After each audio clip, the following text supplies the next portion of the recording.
Angliyaning Coğrafiya jurnali 7 sentabr Fransiyalik fotograf Patrik Vak bilan uning Sharqi Turkistonda tortgan suratlari va Uyg'urlarning hayotidagi yaqinqi o'zgarishiga doir ziyorat xotirasini e'lon qilgan.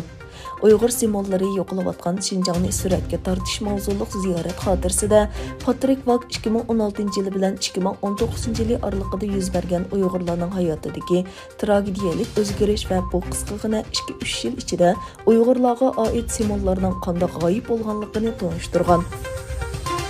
20 yil burun New Yorkda yuz bergan va 3000 dak odam qazo qilgan Amerika tarixidagi eng chong terrorlik hujumi bo'lib qolgan 11 sentabr voqeasini xotirlash marosimi o'tkazildi.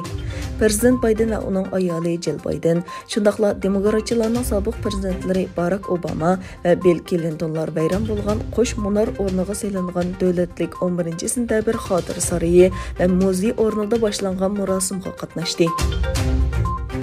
Xitoy Davlatlik Səhiyyə Komitetining bildirishicha, o'tgan 24 soatda Xitoyda 25 nafar Wuhan virusi bilan yuqumlanuvchi bayqalgan.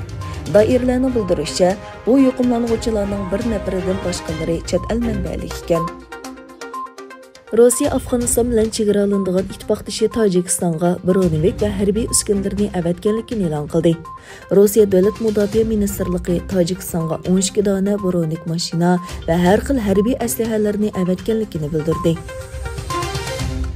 Birlashma agentlikning xabar qilishicha, Amerika Saudiya Arabistonining poytaxti Riyodning sharqi janubiga 115 kilometr keladigan Shahzoda Sulton havo armiya bazasidagi ilg'or havo mudofaa sistemasini qaytarib olgan.